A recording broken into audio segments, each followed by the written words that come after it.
Good morning. My name's Karl. I'm an alcoholic. I paid those guys for cheering for me over there. Thank you, Ralph. Technically, I am the stand-in for Howard, my grand sponsor who passed away about 6 weeks ago. And then they juggled some things around, and so I'm 3 instead of 11, and I'm grateful to be here this morning. And Hilda, I love listening to you. I could still be listening to you right now.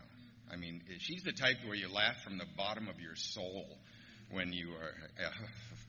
and great to meet you. Great to meet you, Tarek. Love it. And Pat's not here. Where the hell is Pat?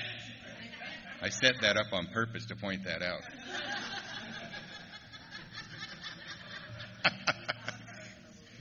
His girlfriend is very attractive. I imagine that's where he's at.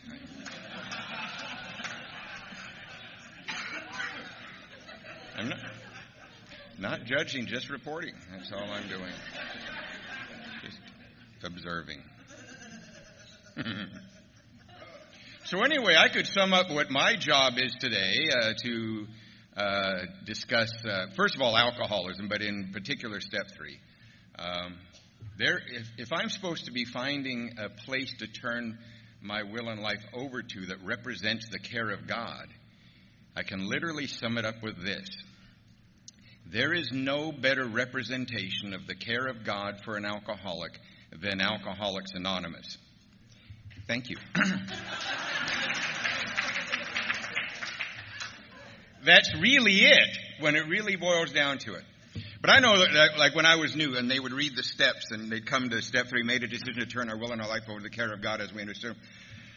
And I didn't know, in my mind, I was quoting the book, right after the ABCs, where it says, what do we mean by that, and just what do we do? That's what I would have wanted to stand up and say at the meeting when I was new. When I heard that, I would have wanted to stand up, and of course, I never would have. I was too, I was scared, and didn't really, And so if I would have said, what do you guys mean by that, and what do you want me to do? Because it seemed a little bit like an altar call. You guys know what I mean? Come on down here. Turn your will and life over to the care of... we've all been warned that AA might be a cult. Haven't you heard that? I mean, even the people that love you, that are really glad you're sober and absolutely dumbfounded that you're sober, after they see that you're going to like 3 meetings in a day, they say, look out. Don't go too far with this. And here's the disproof. It's really easy to disprove that, we're not a cult. Because a cult asks the potential new person, this is what they ask of them. Give up all your worldly possessions and don't talk to anybody else other than us. So that's what a cult asks. Give up all your worldly possessions and do not speak to your family and loved ones anymore.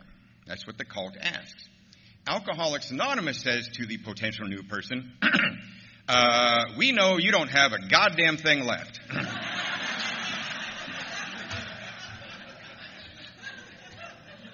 Not a thing. And your family will not speak to you. Come in here with us. We'll teach you how to talk to your family. And maybe in between meetings you'll get a couple of things back. We're not really sure. Maybe, maybe not, and it might be a long time. Right? But if I could have stood up and said, what do you mean by that, and what do you want me to do? Because you're saying turn 2 intangible things, will and life. These are words that kind of float out there and not really tangible. Like, what I mean by that is, this is my phone. It is in my hand.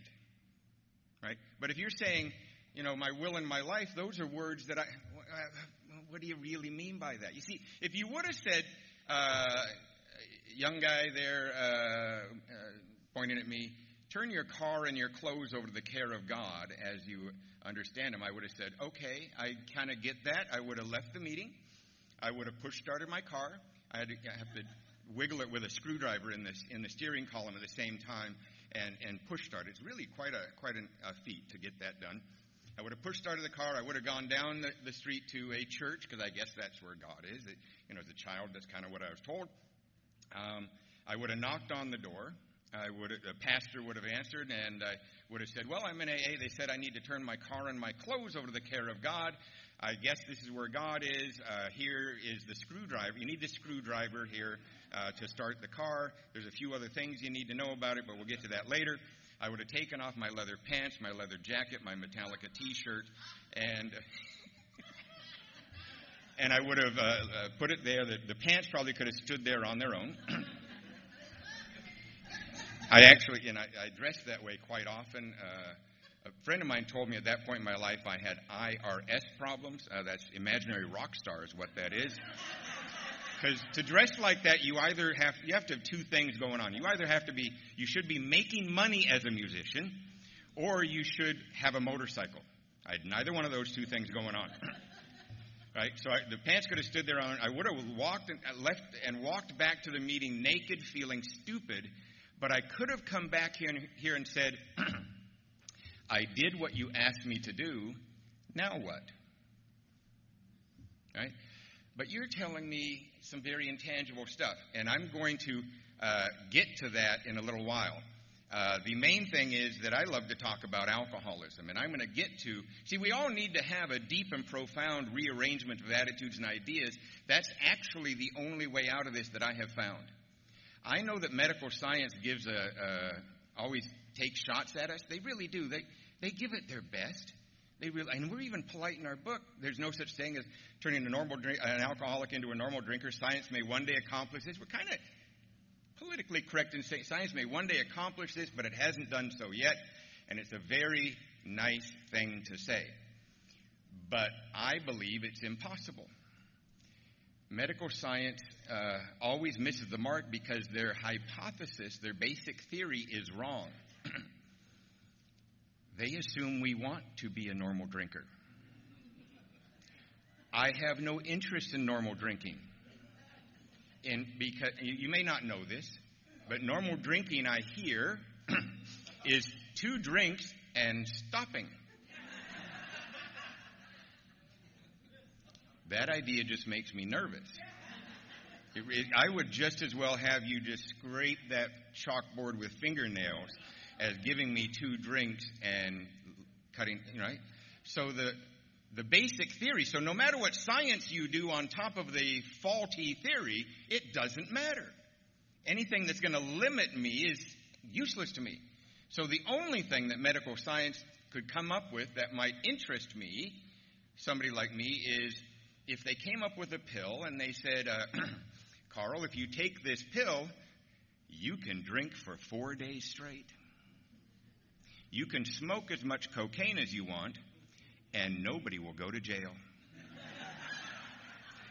Nobody will go to the hospital, and your mother will still be very proud of you. Now, that would turn my head. Then I'd say, now we can have a conversation. Right? But until then, limit me, stop me from...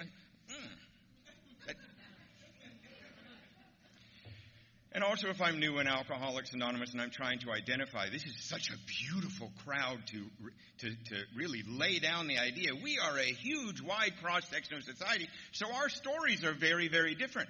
Every single race, creed, color, religion is part of Alcoholics Anonymous. This conference, better than most, really represent that. You go into Ohio and, it's like kind of pretty much they all look, well, they are cousins.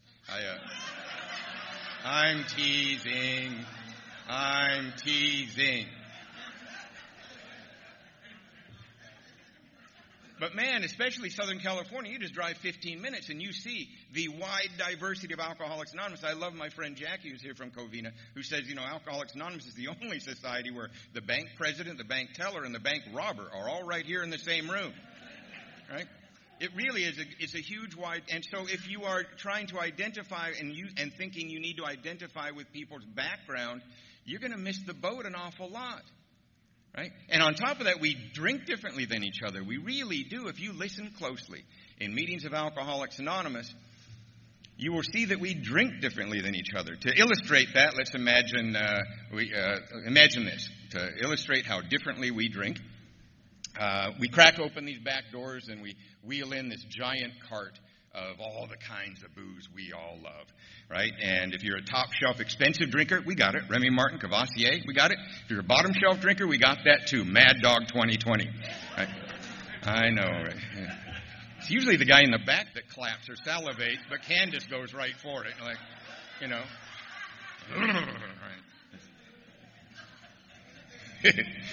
And everything in between. And if we all took a good 4 or 5 stiff drinks, real drinks, no umbrellas in there, no mixer, 4 or 5 stiff drinks, you would see that we all react quite differently, right?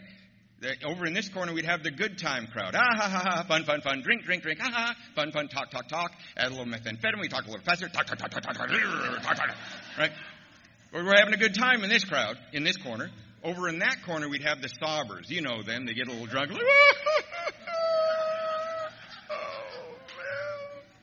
Over in this corner, we got the fighters, right? Get drunk, gotta fight, gotta fight. Over in this corner, a bunch of us would be naked. I personally would be visiting the other 3 corners trying to find a couple of friends to come over here with me. Just the way I get it. So our stories are different based upon which corner we're drinking in, right? Over in the good time crowd, they get a lot of DUIs, right? Always out there on the road, another bar, got to go to the next bar, next party, after. Who's picking up the booze for after hours? We're going to Joe's house, right? So out there driving a lot, they get arrested, DUIs.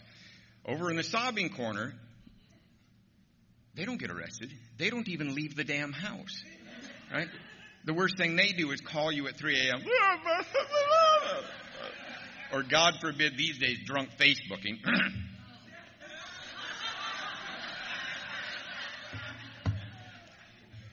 Believe that technology can record your blackout. Exactly. And there for life. Just some information there. Over in the fighting corner, their stories already have probation, parole, mom paying for bail again, court dates, right? Over in this corner, children show up by surprise. That'll change your life, drunk or sober. Right? So our stories are different based upon what corner we're drinking in. But there's one thing, no matter which corner we're in, there's one thing we would all be doing. We would all be back at that cart for another drink. It was really important for me to understand that when I was new in order to identify.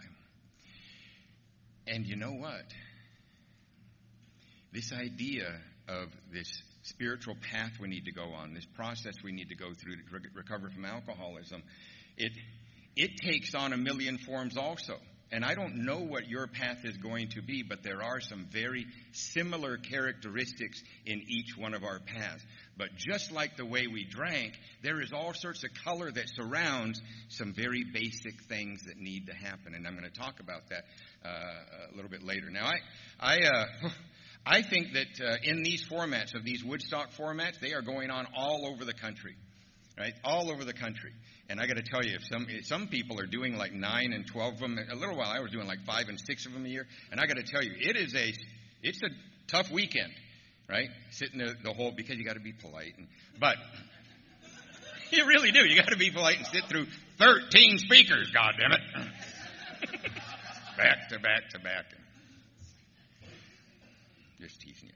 So, there's one thing that when we're talking about steps is that I really need to make sure you understand that I have to prove to you that I am overwhelmingly unqualified to talk about spiritual matters.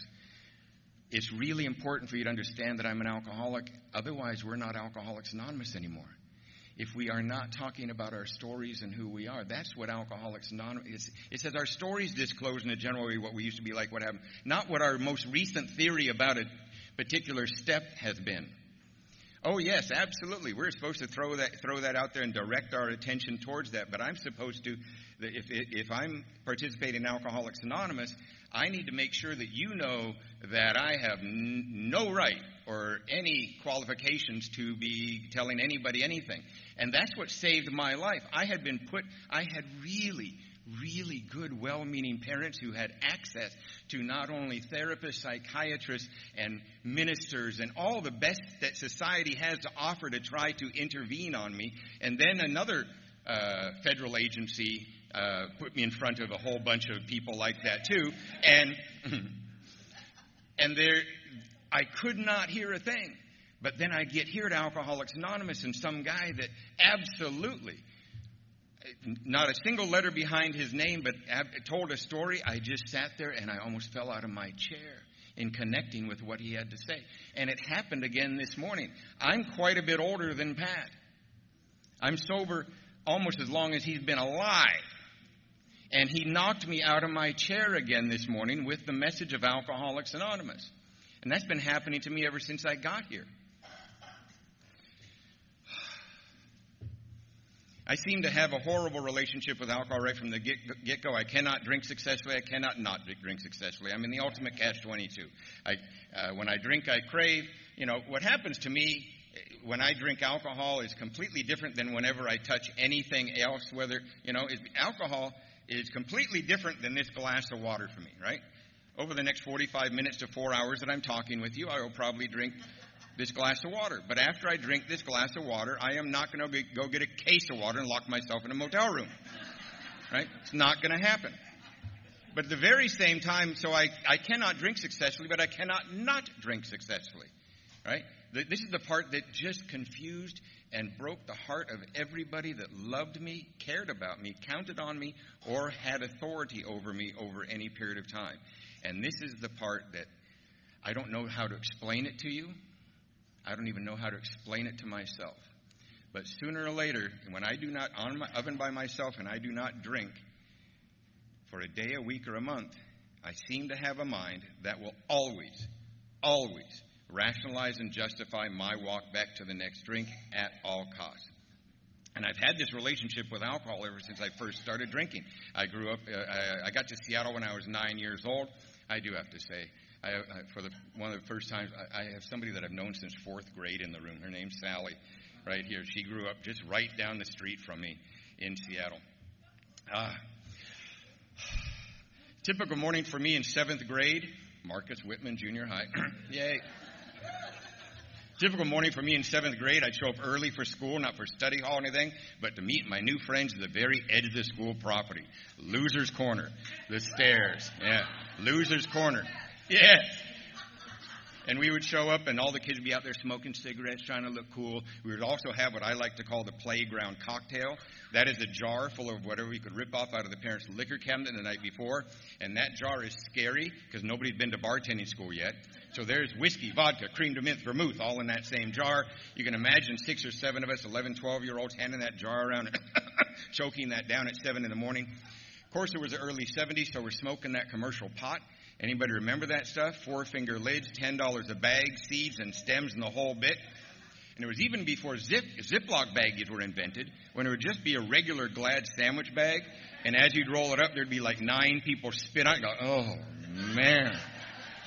We'd pack all those seeds and stems and leaves into a homemade pipe, maybe made out of plumbing fittings and a screen.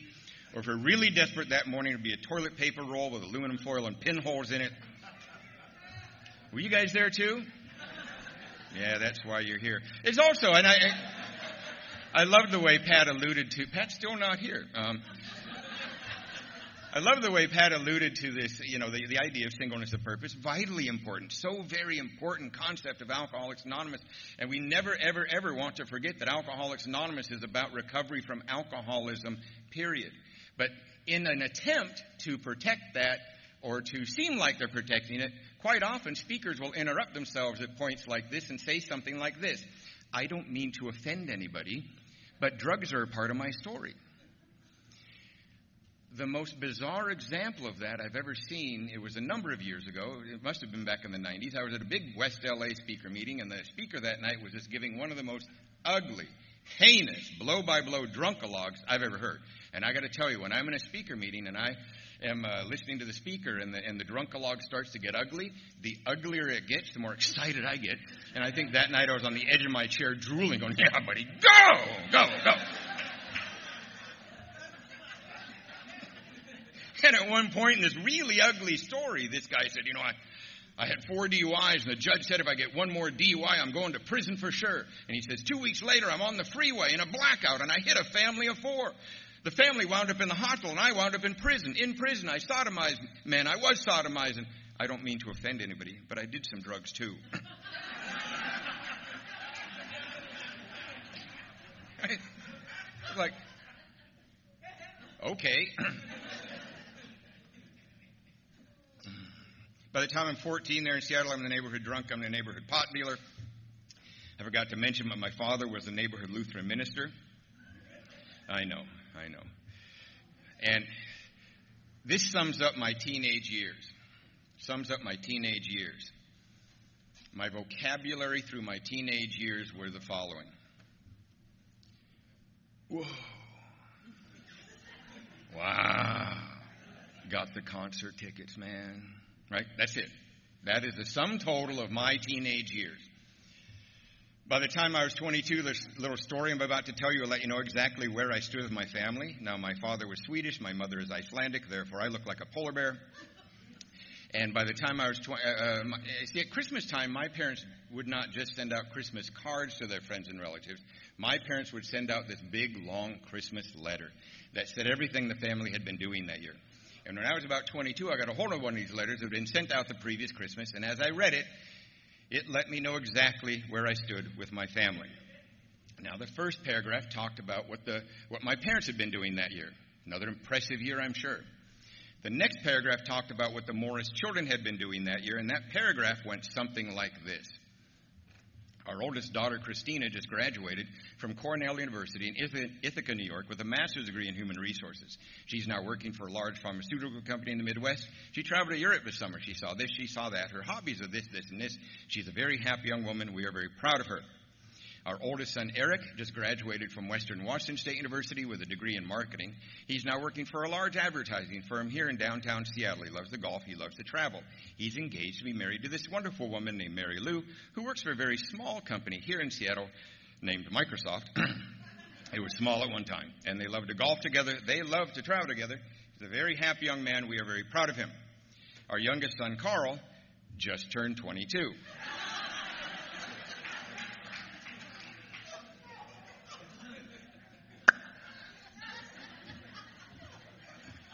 They were actually being very kind. Long story short, it really would take till breakfast to describe everything that happened next over the next 9 months to a year, and that is, I just condense it down to one sentence. A really bad night happened, so I joined the Navy. What I'm about to tell you should concern you if you care anything about the security of the United States. But on my way into the Navy, I passed a potential test. It's called the ASVAB test, and this test that I took qualified me to become a nuclear engineer. That should concern you, that the United States Navy would have any type of system in place that even maybe, possibly, or even remotely would allow somebody like me near anything nuclear. However, they made me take another test when I showed up at that base for boot camp, and I could not pass that particular test. That test is called a urinalysis test, is what it's called.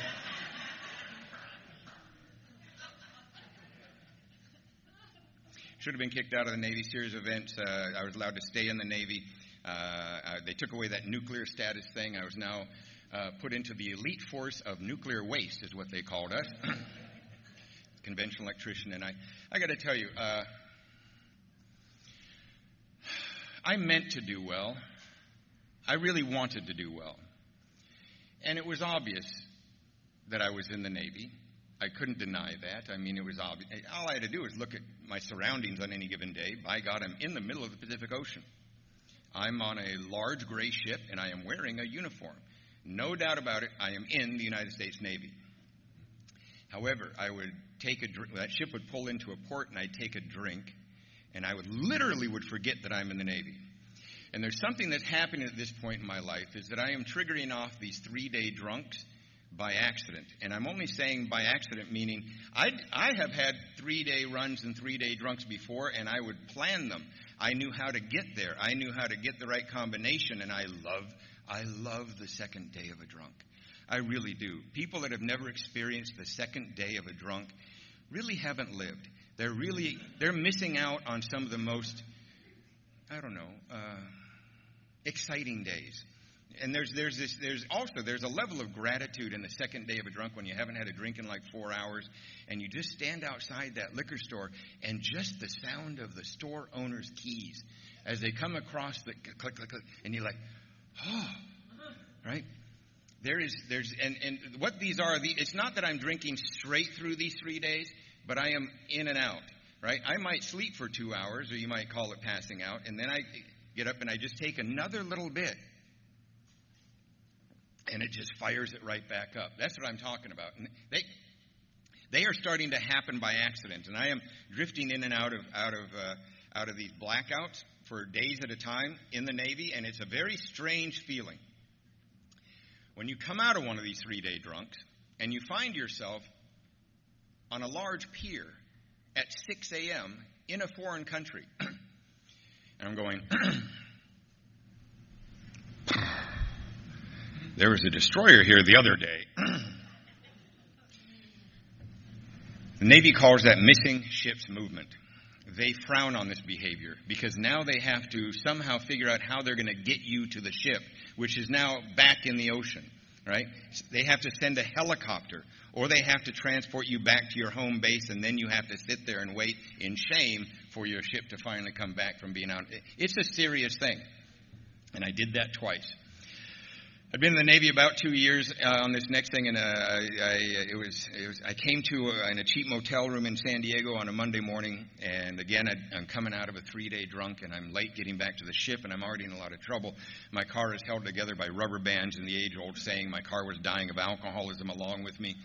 And I'm late getting back to the ship, and I'm trying to get back, and one of the tools for living I got at this point is I would always save a pint for the end of the drunk. I knew how to do that. You save a pint for the end of the drunk, and I would get that half a pint in me as I'm driving back to the ship, and I'd stash the other half a pint underneath the seat. At noontime, I can run off the ship back to the parking area and drink that other half a pint. Is my way of sliding into Tuesday, I guess. And this particular morning, I'm paying more attention to getting that half a pint in me than where the car is going. And at the front of every Navy base, there is a guard shack where a Marine stands duty. They're pretty serious about this also. And under normal circumstances, you are supposed to slowly and politely pull your car up to this guard shack. And you're supposed to pull up and show him your military ID. He'll check the sticker on your car. If everything's in order, he'll allow you to proceed onto the base.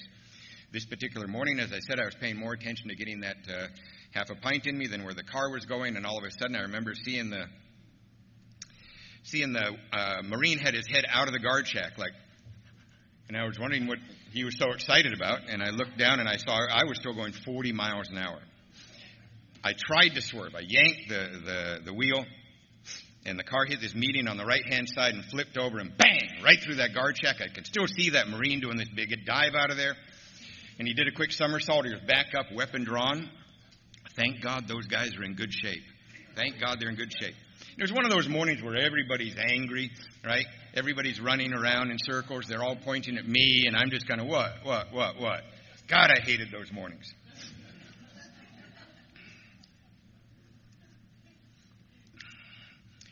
The Marine was all right. They're patching me up at the hospital for minor injuries, and they're reading new charges on me. And there is nothing significant about new charges. New charges that happens in a guy's life like mine about every 90 days if you're living the way I'm living. There was nothing significant about that. But the most significant thing that happened that morning is the Navy doctors prescribed this stuff called Antabuse for me. I always love the groans and the laughs. I was now under orders to show up at sickbay every single morning and sit there, and I'd have to stick my tongue out like that, and the corpsman would put this little white pill on my tongue and make me sit there for half an hour to make sure it actually ingested in my system. Over the next 7 to 10 days, I started to experience the most cunning, baffling, and powerful side of this thing we call alcoholism, and that is I had no alcohol in my system, and I was literally going insane. See, when you take alcohol away from you and you do not substitute that with the center of Alcoholics Anonymous, something happens to me that I never had the vocabulary for. I never understood it, and I could not express that to you. Ever since I'd been a young teenager, somebody would take alcohol away from me. Some wrecked car, some incident, flunking out of college, another accident, getting busted for dealing drugs. The Navy now is getting very angry and yanking alcohol away from me. It's always happened that they would take alcohol away from me. And then the well-meaning or people that loved me or people who had authority over me would always put me in front of a group of somebody. Sometimes a few people, sometimes just one person. These people were always well-meaning. They were always highly educated, right? It would be some sort of counselor, therapist, psychologist, psychiatrist, or a pastor of some sort. And they all would always have their own sort of way of saying the following. Sometimes they were aggressive in the way they said it. Sometimes they were gentle. Sometimes they were thoughtful. But they all wanted to know one thing. They would, in their own way, say, "What's the matter with you?"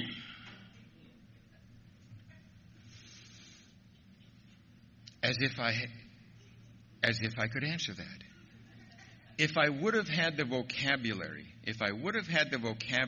I would have said something like this. I would have said, yes. Especially like when the police are yelling at you, "What's the matter with you? You know, why did you do this?" You know, and everybody's angry. I would have responded with this. "Yes, I know. I know it looks like the price for my drinking is getting high. I know. I get it. I agree. I don't like the fact that the car is on fire either. I'm with you on that.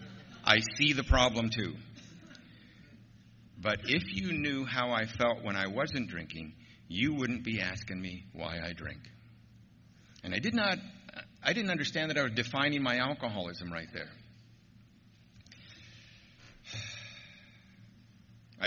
Within 10 days, I snapped. I went AWOL from my ship, and I locked myself in a little motel room in downtown San Diego, the Plaza Hotel. It's on 4th and Broadway. And I had 10 days worth of antabuse in me. And I remember sitting on the edge of the bed, and I had a bottle of vodka and a shot glass sitting there. And I remembered that the Navy doctors had given me a very stern warning about drinking on top of antabuse. They had said, "Son, you need to understand that if you drink on top of this antabuse, you will get one of two reactions. One reaction is you will get violently ill.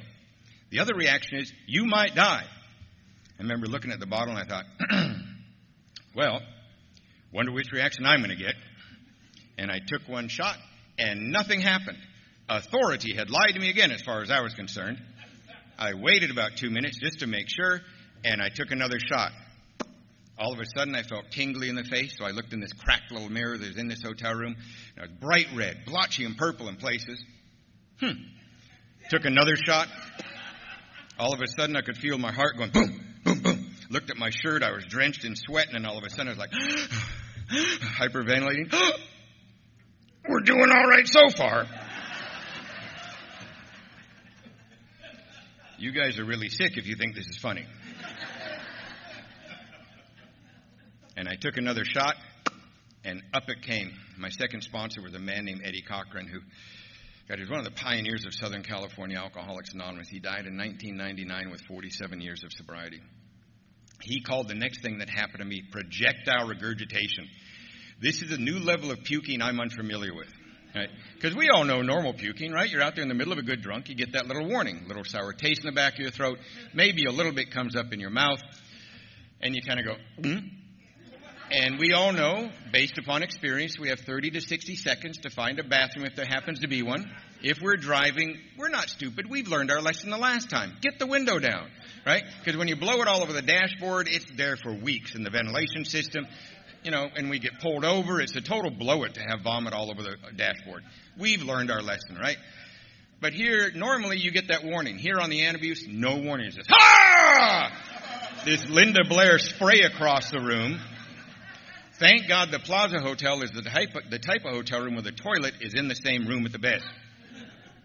It's a design feature, I believe, maybe to make convicts feel more at home upon release. I'm not really sure. I found the magic of drinking on top of antabuse, and it's important if you're going to drink on top of antabuse. You need to hang in there. This is the number one part of it. You got to hang in there. You may need to reach down deep for a level of commitment you don't even know you have. But I found if I kept drinking and kept puking and kept drinking and kept puking for about an hour to an hour and a half, enough of the antifreeze would kick out of my system, and I would quit throwing up. And I would just be left with red face, hyperventilating, and sweating, and I'm all right with that. So I drank on top of antifreeze for the last 7 months of my drinking. There's no other way to describe this other than desperation drinking. My second to my last drunk, I was left for dead in a motel parking lot in National City. I was often another one of those 3-day drunks, and again, somewhere late in the second day, it seemed like it was a good idea to look for crack cocaine. And in National City, crack moves. It's you got to keep track of it where it is, right? You got to ask questions. And I was in the middle of asking, where is it at now? And I was on some motel stairs, and all of a sudden there were lots of fists flying, right? They apparently were not mine. And then there was lots of blood flying, and apparently that was mine. And next thing I knew is I came to on an operating table, and I saw men and women with surgical masks with concerned look on their faces, and they were doing reconstructive surgery on my face, resetting my jaw. And when we come out of blackouts, we sort of look around at our surroundings, really to find out, was it a good night or a bad night? And when you come to and there's men and women with surgical masks, that is a bad night. That is a bad night. I got frustrated with you guys when I first got here over the way you were describing coming out of blackouts. You guys kept on saying things like, I'm just so grateful to be sober because I now wake up instead of coming to. It was just so horrible when I would be out there drinking and I'd come to out of a blackout and I'd look next to me and, as if you were always the good-looking one in that.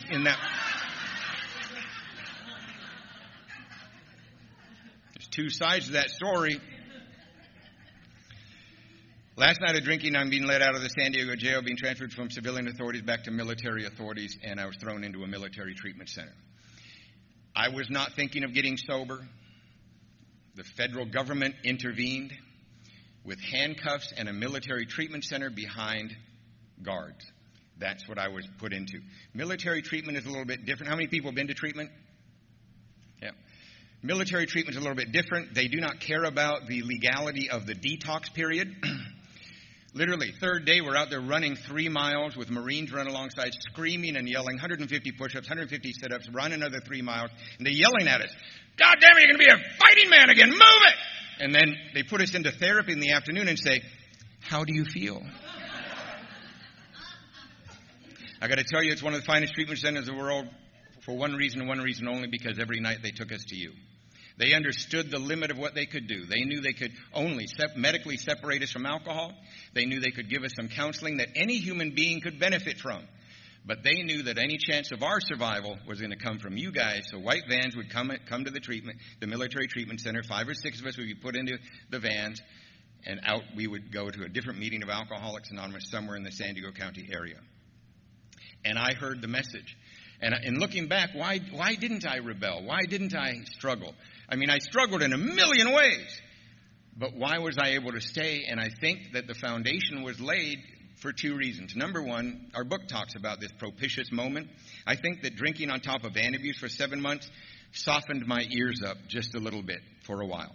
And during that very important 30 to 60-day period where my ears were softened up from drinking on top of antabuse for 7 months, I think the people in those meetings of Alcoholics Anonymous in the San Diego County area understood who was in the room, and they talked about alcoholism and the recovery from alcoholism. And they did it in their own ways. And so many of them would catch me off guard by throwing really bizarre humor out there, right? And I believe that when we are laughing is when God is able to get right into our alcoholism without, our defenses are down. My defenses to my alcoholism are down when I am sitting there laughing at Hilda. When I'm laughing at Hilda and the story she's telling, that's right when, bam, my soul gets affected and I didn't even give it permission. I got out of that treatment center and the only thing I knew what to do was to go to a meeting of Alcoholics Anonymous at the North Shore Lano Club, the 6 o'clock gong show meeting. And I'm sitting in the back of that meeting, and the truth about my life is I'm 45 days without a drink. I've got a lot of information, and I'm physically feeling better than I have felt since I've been a young teenager. But there'd been no spiritual awakening, spiritual experience, or even a personality change sufficient to bring about recovery from alcoholism. What was even more dangerous than that is I did not know I needed one, and even if I knew I needed one, I did not know how that was going to happen.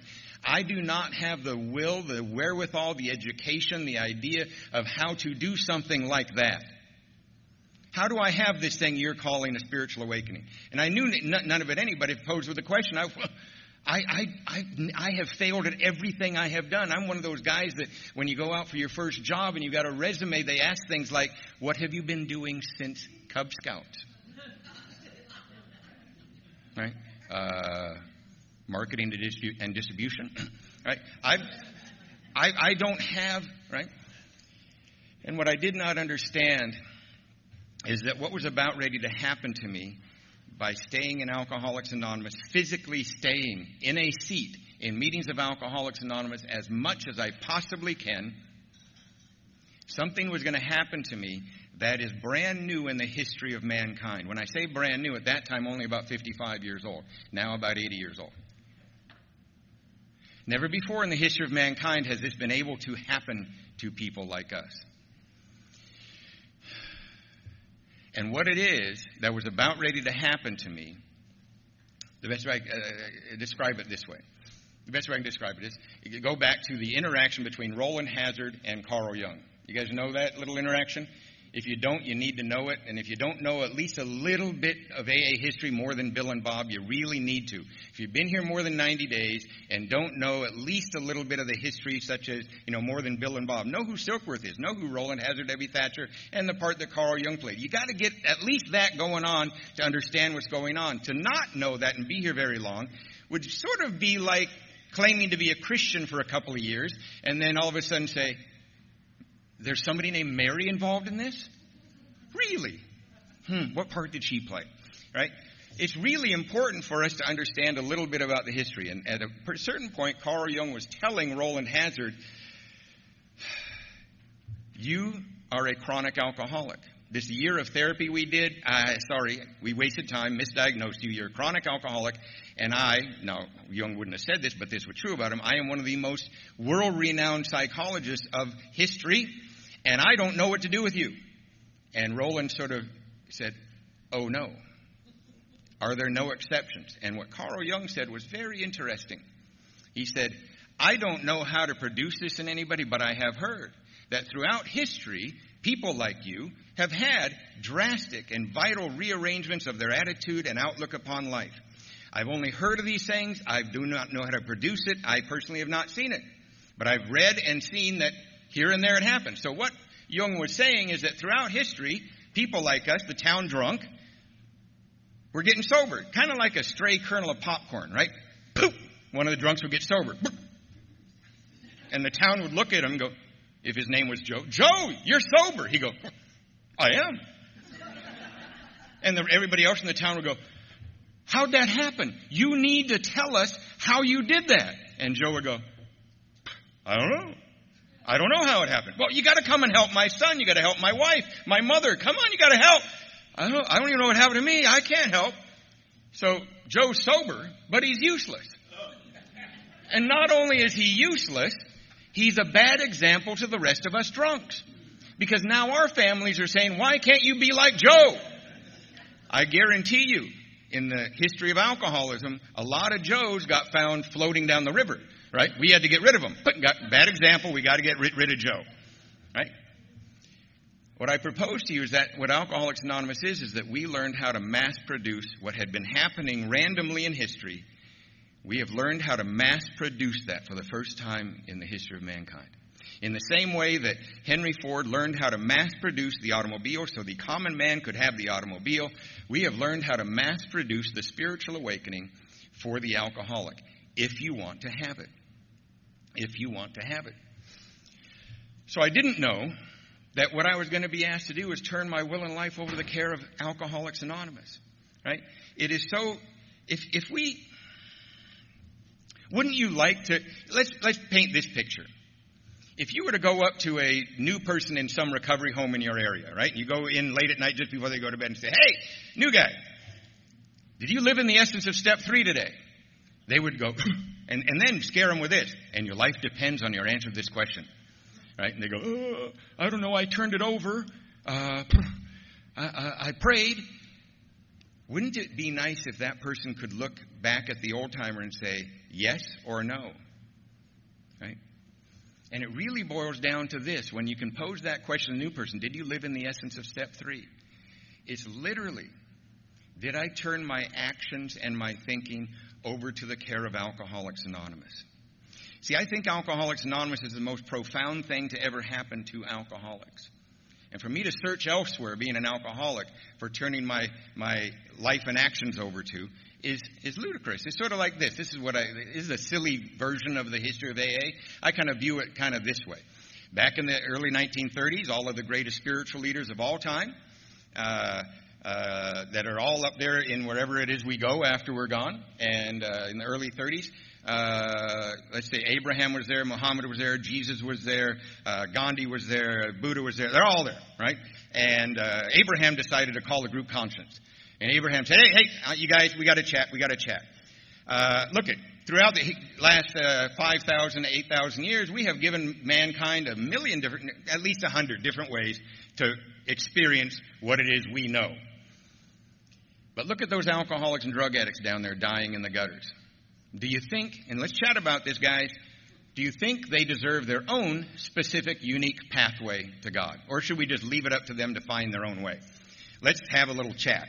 And so they had a group conscience. They started talking and throwing pieces of information in, and Gandhi chimed in, I think, and said, well, if we are to give them their own solution, I think we should make part of that solution that they get to incessantly talk about themselves. So they threw that in there. Sure, we'll throw that in there. And they decided that the group conscience went favorably. They decided to give us our own pathway to God. So therefore, then Abraham, I guess, was the head of the committee, and he looked down there and found the stock speculator and the proctologist. Eddie Cochran used to call that odds and ends. And boom, right? So if I'm looking for a place to seek the care of God, I'm sitting in it right now. I do not need to look elsewhere. That is a Band-Aid version in order for me to move forward in the steps. I swear to you, if you stay here long enough, you will have a much more deep and profound idea of what it really means to turn your will and life over to the care of God. You will have numerous experiences as to what that means or doesn't mean in your life. But if you are new or fairly new, in order to move on to the 4th step, that's all I needed. Turn my will and life over to the care of Alcoholics Anonymous. So then you can go to that brand new person and say, hey, did you live in the essence of step 3? And that new person can look at you and say, I went to 2 meetings today. I called my sponsor. I read some out of the book. I looked out for somebody that was a little bit newer than me. They could look you in the eye and confidently say, yes, I lived in the essence of step 3 today. Or, almost equally important, they could look back at that old timer and say, you know what, no, I lied about the number of meetings. I didn't go to any meetings. I lied to my mother, I cheated at my job, and I chased girls all day. I will try better tomorrow. At least they know where they stand. At least they know where they stand in their sobriety. Right? That's equally as important as doing well, is knowing when you're not, when you're outside. I'm going to finish with this one last story of what it really means to me. 17 years sober, I got married. That was an amazing thing.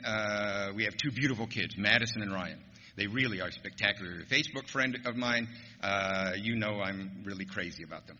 And I really love them from the depths of my soul. But we got divorced, and we had to figure out a reasonable way that we can be good co-parents, right? We have to trade off a lot of stuff, and we do pretty good at it. In fact, I have to leave after Jennifer's talk to go take my son because my daughter has another soccer tournament. My son has a golf tournament. I got to do my part, right? But anyway, part of the deal was I made a deal with, when we fired the lawyers. Lawyers are a pain in the ass in a divorce, right? When we fired the lawyers, we made a deal that I would cover the house and the finances, and she can be the mom and go to school and do all this type of stuff. And it all sums up to kind of like this. This never happened, but if I were, they lived right behind the 10th green at the country club where I was a member.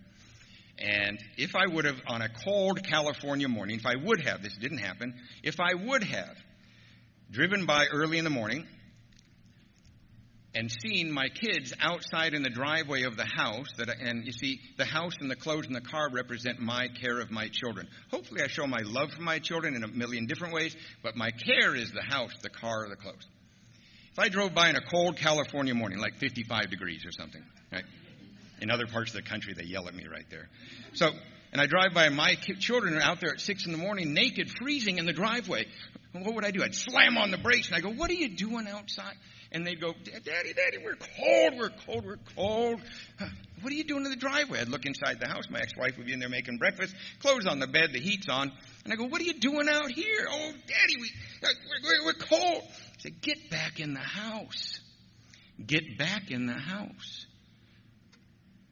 How many of us separate ourselves from Alcoholics Anonymous, start dropping our commitments, quit sponsoring, say and get angry at our home group? Oh, easy thing to do. You notice the people from Cavina are laughing at me right now. And I separate myself from Alcoholics Anonymous. Then I pray to God about my problems. But you got to fix this and how I'm feeling about that. And boy, my work stuff and the kids. And I've separated myself from Alcoholics Anonymous. Far be it from me to say what God thinks or does or anything. But I kind of view it as God would look at me out there praying, going, what are you doing outside the house? Get back in the house. Then we'll talk about your problems. Have a great day. Thanks.